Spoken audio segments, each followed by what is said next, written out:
Madlang Queens, anong oras na? Alauna na ibig sabihin Queen, ibig sabihin today, sweet Madam Snack! Today, na na na, tumutok na sa pinakamasayang talk show tuwing hapon dahil pagsapit ng alauna, mapap, dapat tumutok na kayo dito sa Today, sweet Madam! Sa ating pagliliyan ng ating ika-4 na taon sa YouTube channel ko, maraming salamat sa pagmamakaya, mga Queen Madam, mga Madlang Queen! Tunghayan ng Fantastic Day, Anniversary Day, 4040, bago today's with Madam, 12 p.m. hanggang 1 p.m. Ngayong araw, dito sa Today's with Madam, salo-salo pa rin tayo sa saya at kwentuhan sa ating mga segment. Unahin na lang natin yan. Ang masayang celebrity guesting kasama si Miss Vice Ganda, ang kapagawang phenomenal box office star. Magsasalita na si Meme sa kanyang issue tungkol sa It's Showtime. Magsasalita na siya tungkol sa issue ng It's Showtime. At mamaya, sa pinakamasayang special topic. Mamaya sa special topic, pag-uusapan natin kung ano ang mga naging journey ni Queen Meglin bago siya makatungtong sa YouTube channel. Abangan niya sa special topic. At mamaya sa Word of Wisdom, bago mga word ang bibigyan natin kahulugan. Mamaya sa Word of Wisdom. Pero ngayong araw, tunghayan mga kwento ng mga artista. Dito lang yan sa Celebrity Guesting!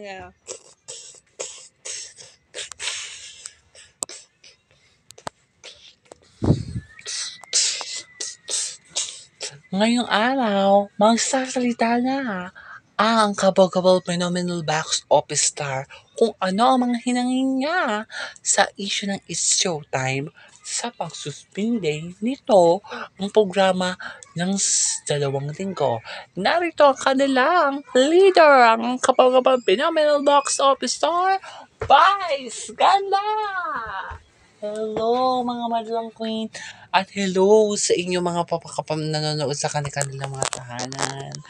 Okay, maraming salamat Vice Ganda sa pag-unlock niyo sa mag-unlock po sa amin dito sa today dito sa celebrity guesting. Isang opportunity din na mag-guest ko dito. Sobrang pasasalamat. Okay, ano yung naging reaction mo sa pagsuspinde ng It's Showtime ng 2 linggo? Isang nakakalungkot na balita kasi nakauwi na ako ng bahay noon galing sa taping dahil sa live ng airing ng It's Showtime. Tapos, tinawagan ako ni Miss Cory. Sabi niya sa akin, magsususpindin daw ang airing ng It's Showtime ng 2 linggo. Nakakalungkot na maraming naghingi ng mga reklamo nila dun sa icing incident, dun sa Isip Bata. Masakit nung una pero kailangan ko tanggapin kasi ako naman yung nagpunot dulo ng issue na yun. Kung hindi ko ginawa yun sana, hindi mangyayari yung pagsuspinde ng It's Showtime. Ano naman ang mga reaksyon at naramdaman mo nung nalaman mo? Una sa lahat, nasaktan talaga ako kasi ako yung leader. Ako yung tumatayong leader ng mga host ng It's Showtime. Habang ako yung leader, ako dapat yung magbibigay sa kanila ng protection pero hindi ko nagawa. Kasi ako mismo sa sarili ko, hindi ko alam yung mga ginagawa ko. May mga kasalanan din kasi ako na ginagawa. Pero yung ginagawa kong mga ginagawa kong mali, kasalanan, alam nating mali yung ginagawa ko eh. Pero hindi ko kasi iniisip yung mga ginagawa ko. Ginagawa ko lang kung ano yung kaya kong gawin. Hindi ko nakikita, hindi ko yung nararamdaman yung pinapakita yung nararamdaman ng ibang tao. Nasasaktan din sila. Alam ko nasasaktan sila, pero alam ko sa sarili ko na mali talaga yung ginawa. Okay. Hindi na ba talaga mapapanood ang It's Showtime sa GTV at sa A to Z? Sa ngayon, hindi mo na po kami mapapanood sa mga television niyo. Mapapanood na mo lang po kami simula ngayong araw sa mga YouTube channel ng ABS-CBN at sa YouTube channel ng It's Showtime at sa Facebook ng It's Showtime at ABS-CBN. Doon lang po muna kami mapapanood sa mga social media accounts namin.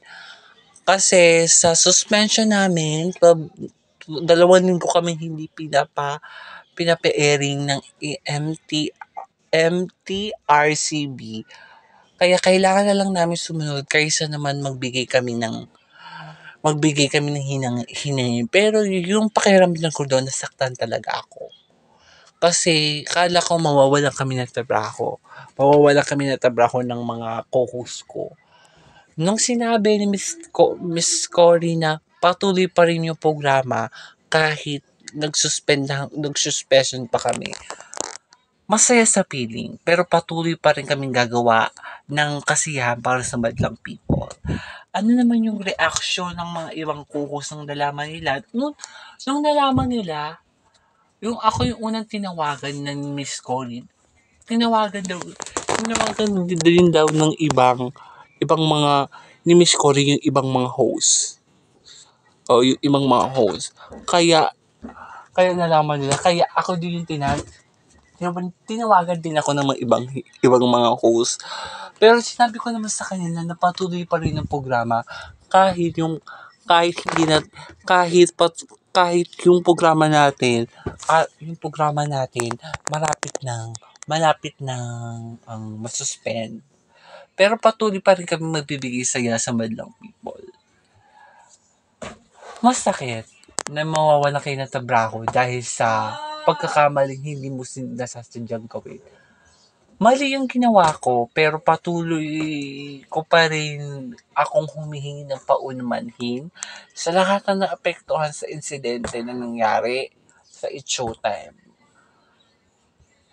Mali yung ginawa ko, pero kailangan ko rin talagang mag-public apology sa inyo na mali po yung ginawa ko at kasalanan ko po ang lahat ng mga ginawa ko na iyon.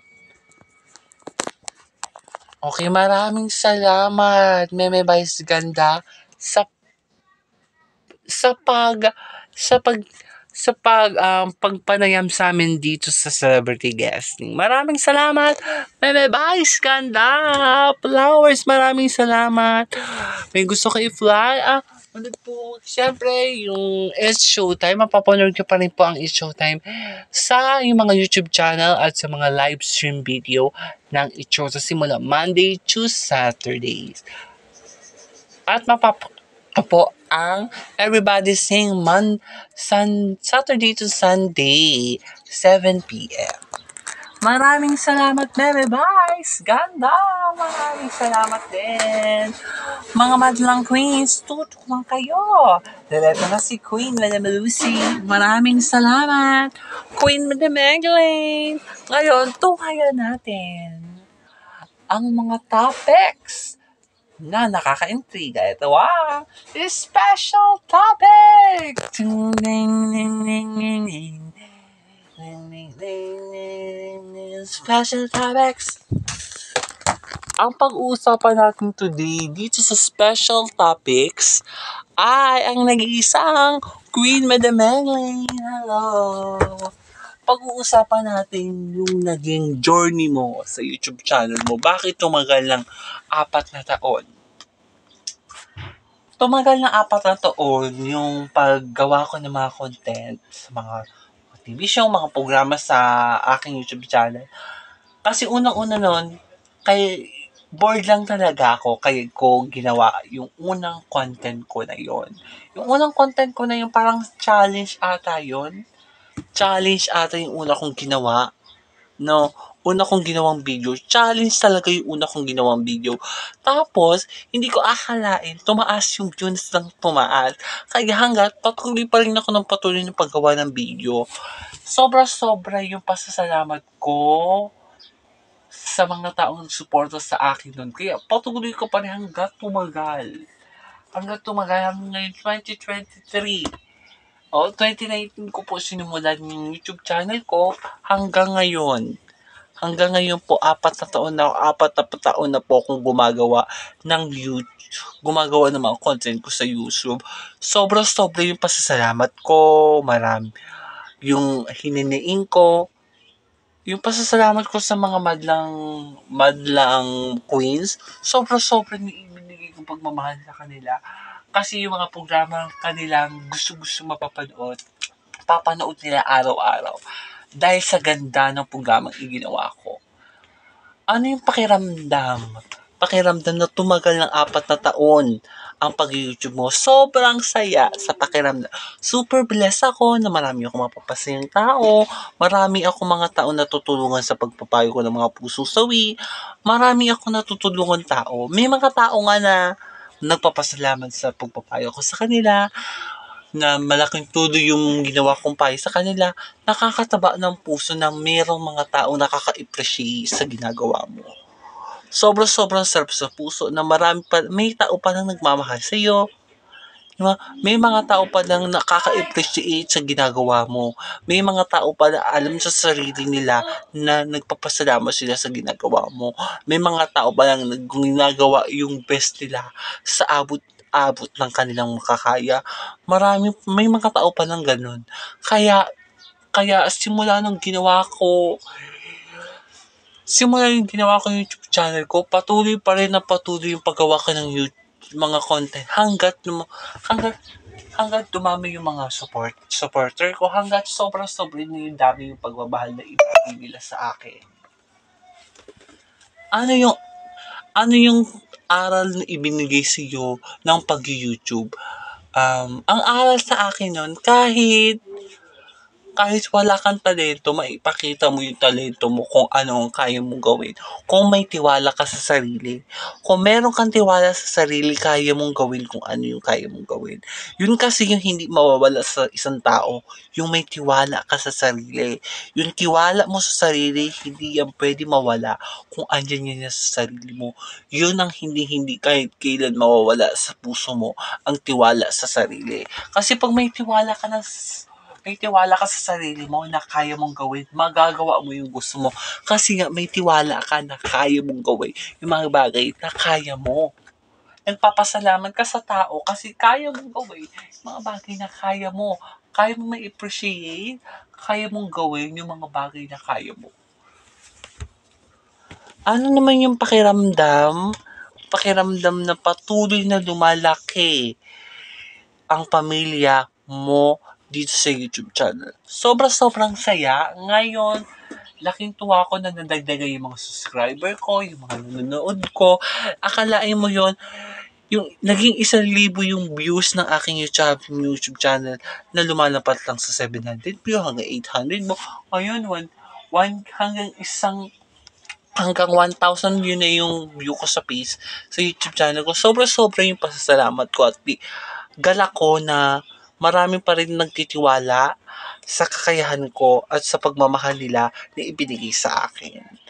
Ayan, maraming salamat sa pagbahagi mo, Queen Madam Magdalene, ng iyong journey sa YouTube channel. Dito lang yan sa special topic. Maraming salamat din! Mga nakaka-intrigang topic ating pag-usapan dito lang sa special topic. Hato na si Queen Madam Magdalene. Back to you, Queen! Maraming salamat, Queen Madam Lucy.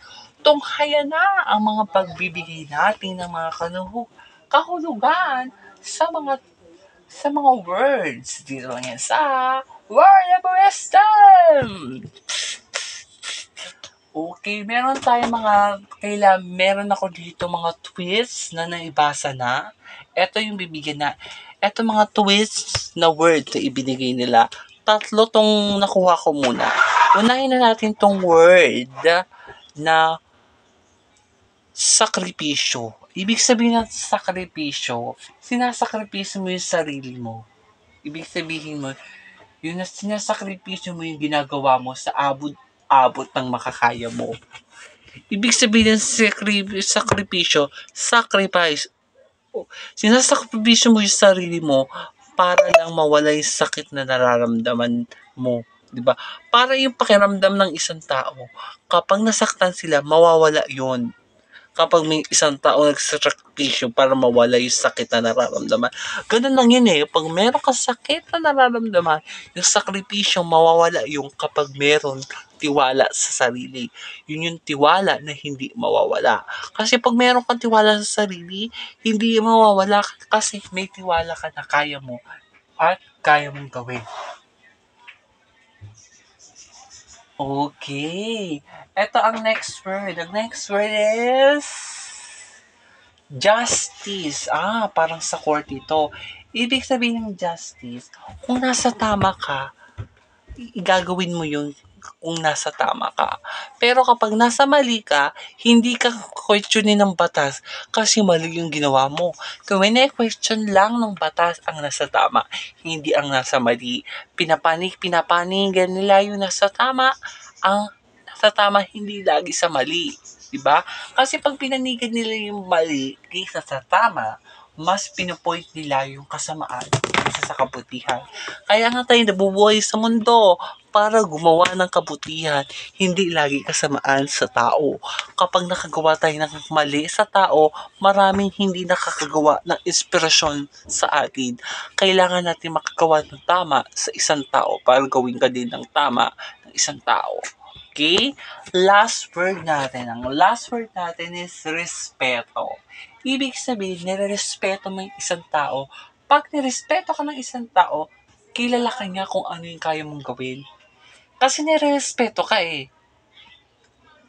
Nirerespeto ko kung ano yung kaya mong gawin. Tiwala sa sarili na kaya mo. Kaya ka nga nirerespeto kasi kaya mong gawin yung hindi mo kayang gawin. Kailangan mo respetuhin yung isang tao para respetuhin ka din nila para yung kakaunad ng tao bansa, nirerespeto ka yung kung ano ang kayang gawin mo. Yun lamang po at maraming salamat. Okay, maraming salamat mga Madlang Queen sa mga nag-tweet ng kanilang mga word of wisdom dito sa ating segment. Patuloy pa rin natin bibigyan ng kakulugahan ng mga word dito yun sa Word of Wisdom! Maraming salamat mga Madlang Queens! Magkita-kita ulit tayo bukas dahil pagtutong ng alauna. Today's with Madam na! Huwag kayong aalis susunod ng The Story Babas! Today's with Madam! Today's with Madam!